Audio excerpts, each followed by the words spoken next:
Hey, what's up with y'all? Today I'm gonna quickly show you how to make like a pretty crazy beat. It's pretty like EDM influenced. I'd say it's mostly Ken Carson type.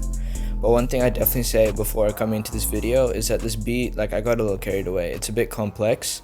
So when you're watching this video, just take some of the sauce, because trust me, there's plenty of sauce in this, and apply it to your own. But don't go like this over if you're trying to get placements, alright? So let me quickly show you the beat.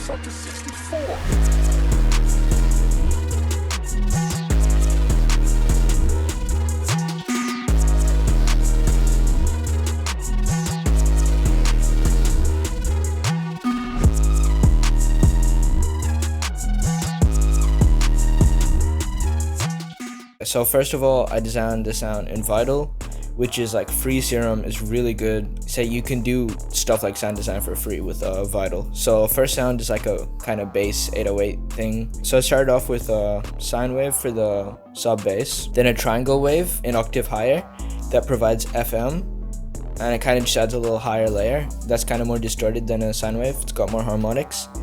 And then a saw wave that's also an octave higher that provides FM to oscillator 3. So it kind of, the saw wave gives it like a lot of high end when it comes in. The envelope is just like, it kind of gradually decreases. Then I've got a second envelope for the 2 FMs, and then a third little envelope for the volume, which is how you make an 808. So you make sure you have a really short envelope with a high amount of transpose. The effects on it, I just have a strong distortion, some multiband compression with like an increase in low end, and EQ to decrease the high end. And for effects, I got Destructor, which is the best distortion.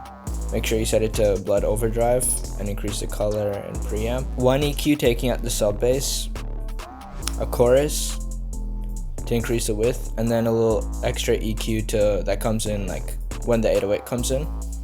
So that's the first sound. Sounds like this.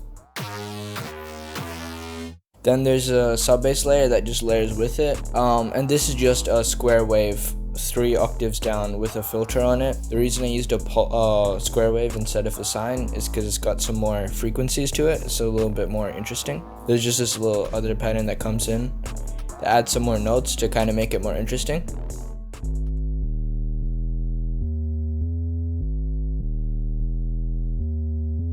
Then there's a main kind of pluck melody, 2 sine waves, one that's an octave high, and just like FM that's automated by this envelope as well as a filter.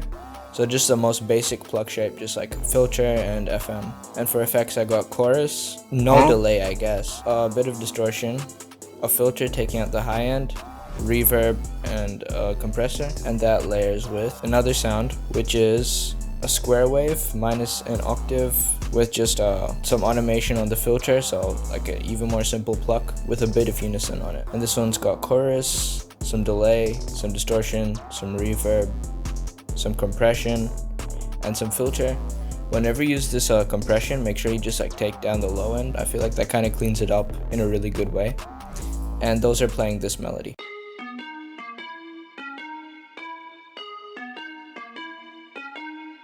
Then I've got this little ambience layer that just plays this.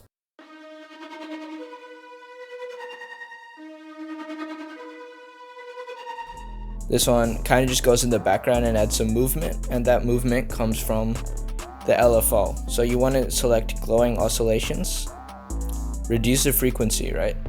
And all this really is a saw with hella unison, then an FM layer that's an octave up, and basically the FM is automated by these oscillations. There's chorus, compressor, distortion, which is also automated by the oscillation. Also, the second oscillator's level is controlled. So it basically adds a lot of high end when it becomes larger, and then there's a lot of like flangers, phaser, reverb, and EQ to like really make it ambient and in the background.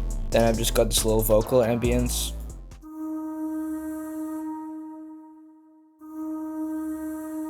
I basically add a vocal to like every single one of my beats, and I got it from this kit, Fredrich Asylum one-shot kit. I found it on Reddit, I think. So that's basically the intro melody, right? Then when the drop comes in, I kind of switch it up. I basically just add this one lead sound and take out the pluck. Here's what the lead sound sounds like.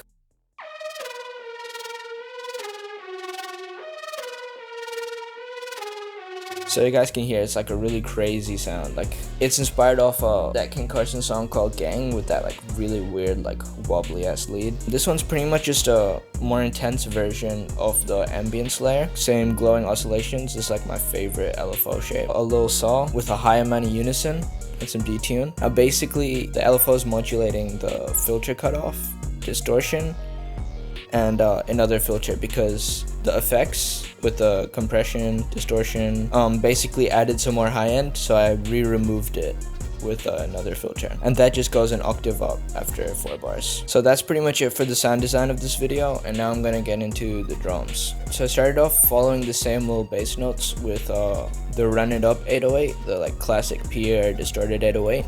You can get this from the free producer grind The Life of Pierre drum kit with some Destructor, once again best distortion. I would recommend pretty much putting this on all your 808s and then some wider, and that just sounds like this.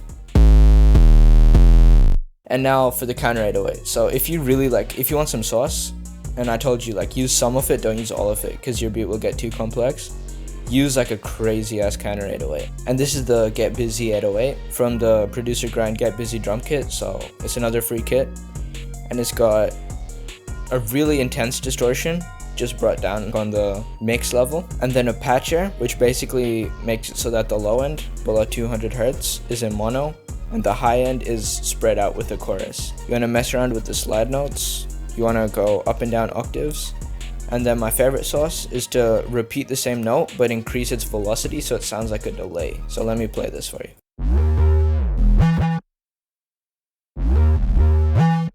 And now for the drums, let me play you what the drums sound like.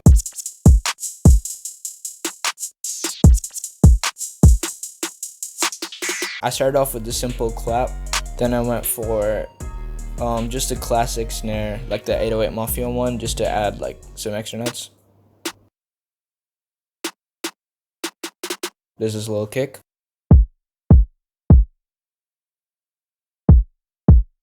This is like my favorite kick. It's in a bunch of kits. It's pretty much just a boosted rack kick. And then basically the main sauce for the drums is the hi-hat, right? So I started off with a simple 2-step.